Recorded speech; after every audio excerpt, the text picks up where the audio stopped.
Brandon brought his girlfriend home at 11:30 on a Tuesday morning. He stood in the kitchen, one arm slung around a woman half his age, and told me I had until sundown to pack my things and get out. Our 21-year-old daughter Sophie stood frozen in the hallway, gripping her violin case like a shield. "Look at you," Brandon said, gesturing at my unwashed hair and bare face. "This is what a real wife looks like." My hands were shaking, but not from fear, from something far more dangerous. I was finally done. The woman smelled like a perfume counter at a department store, sweet and chemical, the kind that clings to upholstery for days. She stood there with one hip cocked, chewing the inside of her lip, not even looking at me, just scanning the kitchen like she was already rearranging cabinets in her head. Brandon had his hand on the small of her back, fingers spread wide, proprietary. His collar was wrinkled and there was a faint smudge of foundation along his jaw. I noticed everything in that moment with a clarity that almost hurt. The pores on his nose, the way his belt buckle was off-center, the dishes I had washed 3 hours earlier drying on the rack behind him. Sophie's breathing was the only sound. Short little catches like a child trying not to cry, though she was 21 and taller than me now. I wanted to reach for her. I wanted to tell her this was fine. Instead, I pressed my thumbnail into the pad of my index finger until the pain became a bright point of focus, and I said nothing. Because every word I had swallowed over the past 7 years was sitting at the base of my throat like a stone, and if I opened my mouth, all of it would come pouring out at once. Not yet. Not in front of her. But to understand how I ended up standing barefoot in my own kitchen being evicted by the man who was supposed to love me, you have to go back. Back before the silence. Before the bruises. Before the little envelope of cash I kept taped to the underside of my piano bench at the school where I taught. Back to when I still believed that obedience was the same thing as safety. I grew up in a split-level house in Dayton where the thermostat was always set to 68, and the rules were non-negotiable. My parents, Jean and Barb Driscoll, loved me in the way people love a garden, with constant pruning. It was easier to list what I was allowed to do than what I was not. I could practice piano. I could study. I could sit quietly at dinner and nod when spoken to. By the time I was finishing my degree in music education at Ohio State, I had become so fluent in compliance that I barely noticed it anymore, like a low hum you stop hearing after enough years. That was when Brandon Hadley appeared. His family had money, real money, the kind that came with a last name people recognized at fundraisers. His parents wanted him married and settled before they would hand over the keys to the family business, and I suppose I looked like exactly the kind of woman who would not cause problems. My parents saw a comfortable life and insisted I say yes. I did not love him, but I had never once gone against their wishes, and so I stood in a church in Columbus on a Saturday in June and promised forever to a man whose eyes were already drifting over my shoulder to check his phone during the vows. I was good at one thing outside that marriage, and I protected it with everything I had, my job. 3 days a week I drove to the Elm Ridge Community Music School, sat down at the old Baldwin upright with its chipped middle C, and taught piano to beginners and intermediates. I was patient. I was precise. I could hear a wrong note in the left hand while tracking the timing of the right, and I could explain the fix in a way that made a nervous 12-year-old smile instead of cry. That classroom was the only room in my life where I was the authority, and I held onto it the way a drowning person holds onto a dock post, fingernails splintering, arms burning, refusing to let go. For the first few years, Brandon's control was quiet enough to mistake for structure. He managed the money. He decided where we ate when we traveled, what I wore to his firm's holiday parties. I cooked dinner every night on the granite island he had picked out, and I set the table with the dishes his mother had shipped from their place in Scottsdale. The house was his. The car in the driveway was his. Even the dog we had briefly, a golden retriever he got bored of within 4 months, was technically his, registered in his name, rehomed without asking me. I did not fight any of it. I told myself this was how marriage worked when one person earned more, that it was a fair exchange, that I was lucky. I told myself a lot of things in those years. Then Sophie came, and for the first time in my life, I felt something so fierce it frightened me. The moment they placed her on my chest, my ribs seemed to widen. My vision sharpened. Every cell in my body rearranged itself around this small, warm weight, and I understood that I had never actually known what it meant to love something without condition. Sophie changed me. She also changed Brandon, but not in the way I had hoped. He could not tolerate her crying at night. The sound made his face go rigid, jaw muscles bunching beneath the skin like something trying to escape. He started coming home later. Then he stopped coming home at all on certain nights, and I learned not to ask where he had been because asking meant yelling, and yelling meant Sophie woke up screaming and the whole cycle fed on itself like a fire finding new wood. I called my mother once at 2 in the morning, Sophie's fever at 103, my voice cracking. I told her I wanted to leave him. There was a pause, a long one, the kind that tells you everything before a single word is spoken, and then Barb said I should be grateful for what I had. She said Kevin's boy was already living with them most of the time, and they simply did not have room for me and my drama. Drama. That was the word she used. My father did not even get on the phone. After that call, I sat on the bathroom floor with my back against the tub while Sophie slept in the next room, and I pressed my palms flat on the cold tile and made a decision. Not to leave, not yet, but to stop expecting anyone to help me do it. The yelling turned to shoving in the 5th year. A hand on my shoulder pushing me into a door frame. A plate swept off the counter that happened to hit my wrist. Always plausible. Always just enough for him to say I was being dramatic if I mentioned it. I stopped mentioning it. I stopped calling my parents altogether. Instead, I started saving money. Brandon had cut off my access to the joint account years ago. He bought groceries himself, paid the bills, gave me nothing in cash. But I found the margins. When he sent me to pick up dry cleaning, I used coupons and kept the difference. When he handed me $60 for Sophie's school supplies, I bought generic and tucked the rest into a manila envelope that I carried in my teaching bag. Dollar by dollar, receipt by receipt, I built a fund that lived inside the lining of my piano bench at school. Nobody knew. Not Linda, our cleaning lady. Not Sophie. Just me and the quiet arithmetic I did at night after everyone was asleep. Lying in the dark, counting bills in my head like a prisoner scratching days into a wall. 7 years it took.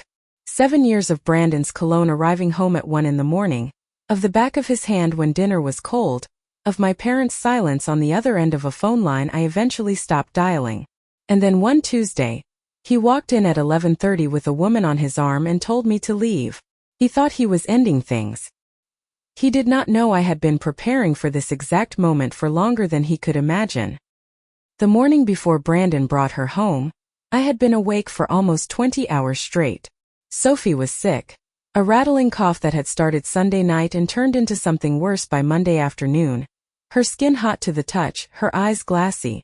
I sat on the edge of her bed with a damp washcloth and a thermometer, listening to her breathe. The house was silent except for the tick of the baseboard heater, and the occasional creak of the roof settling in the October wind. Brandon had not come home. His side of the bed was untouched. The pillow still plumped from where I had straightened it that morning out of a habit so deep it felt like muscle memory rather than choice. I did not call him. There was no point. Somewhere around 4 in the morning, Sophie's fever broke and she fell into a deep sleep, her lips slightly parted, one hand curled under her chin the way she had slept since she was small. I leaned back in the chair beside her bed and let my eyes close just for a moment, and then it was morning, gray light pushing through the blinds, and the front door was opening downstairs. I heard his voice first, then hers. A laugh I did not recognize, high and performative, the kind of laugh designed to be heard from another room. My stomach clenched. Not from surprise. From recognition. I had known this was coming for years. I had smelled unfamiliar perfume on his shirts, found receipts for restaurants I had never been to, noticed the way he angled his phone screen away from me when texts arrived. But knowing something in your bones and hearing it walk through your front door are two entirely different experiences. One is a dull ache you learn to carry. The other is a hand reaching into your chest and squeezing.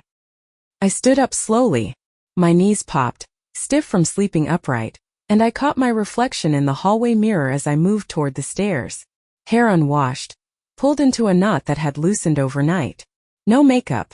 An old Ohio State sweatshirt with a bleach stain on the cuff. Dark circles that had become so permanent they looked like bruises. I looked exactly like a woman who had spent the night nursing a sick daughter alone, because that was exactly what I was. And I understood, descending those stairs with the sound of that woman's heels clicking on my kitchen tile, that this was the image Brandon needed me to be. The frumpy wife. The excuse. He had not brought her here to confess. He had brought her here to perform. To make me feel so small, so visibly inadequate next to this painted, perfumed creature, that I would slink away without a fight. He needed me to be ashamed.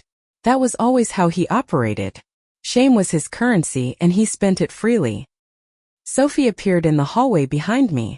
She was pale, still feverish, wearing yesterday's clothes. She had heard everything. I could tell by the way her jaw was set, tight and trembling at the same time. Her fingers white-knuckled around the handle of the old violin case Nathan would later teach her to hold with more grace. She looked at me and I looked at her. And in that half-second something passed between us that did not require words. A recognition. A pact. Whatever happened next, we would walk through it together. Then Brandon's voice cut through from the kitchen, loud, theatrical, aimed at an audience. "Get down here, Rachel. There's someone I want you to meet." And my feet carried me forward, one step at a time, down into the cold bright light of my own kitchen, where the man I had married was about to hand me the key to my own freedom without even knowing it. I stood in that kitchen and I let him talk. I let him gesture at the woman, whose name I never asked and never learned, and I let him point at my unwashed hair and my bare face, and I let every word land without flinching, because something had shifted in the time it took me to walk down those stairs.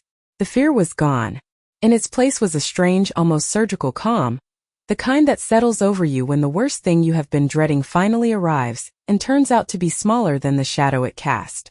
Brandon told me to pack. He told me the house was his. He told me I would not see a dime in alimony because his parents' lawyers would bury me. He said all of this with the confidence of a man who had never once considered that the quiet woman making his dinner might be 3 steps ahead of him. I nodded. I said I would be out by evening. And then I went upstairs and began to pack. Sophie was already ready. She stood by her door with a duffel bag over one shoulder and her violin case in her hand. "I heard everything," she said. "I'm ready, Mom." I pulled her close and held on for 5 seconds, exactly long enough to feel steady again, and then we walked out together. Brandon did not follow us to the door. He was already on the phone, laughing about something, his voice fading behind us like a radio left on in an empty room. The last thing I heard him say was to text Linda, the cleaning lady, and have her box up whatever we left behind. He wanted it gone by Wednesday. Fine. Let him have his Wednesday. What Brandon did not know, what he could never have known, because he had never once paid attention to the details of my professional life, was that for 3 years I had been quietly documenting everything. Not in a diary, not on my phone, which he checked whenever he pleased. I had used the one space he never entered, my classroom.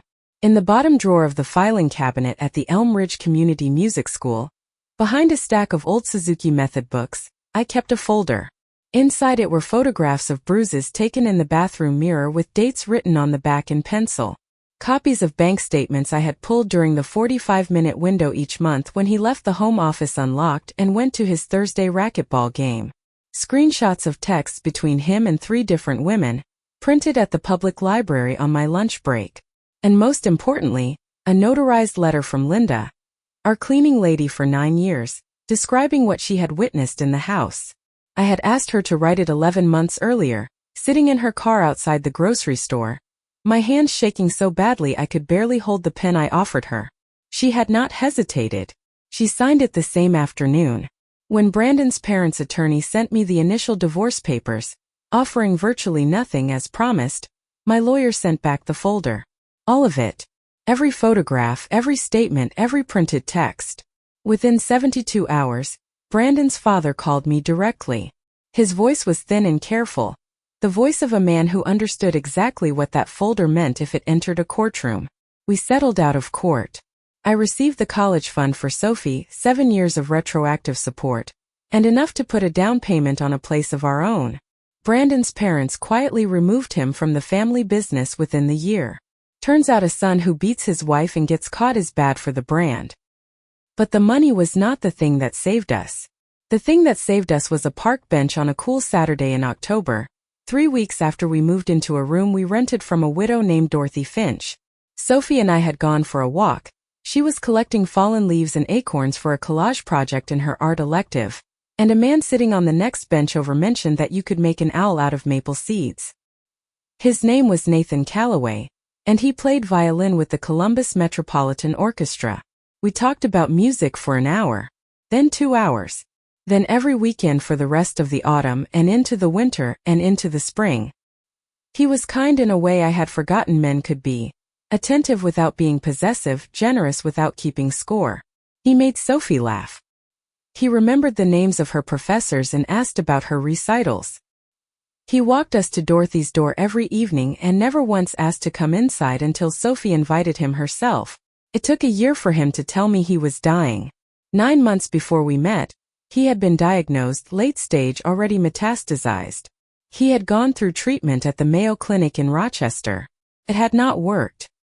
He told me this on the same bench where we first spoke, while Sophie chased a squirrel across the path, and the ground tilted beneath me so sharply I had to grip the wooden slat to keep from sliding off.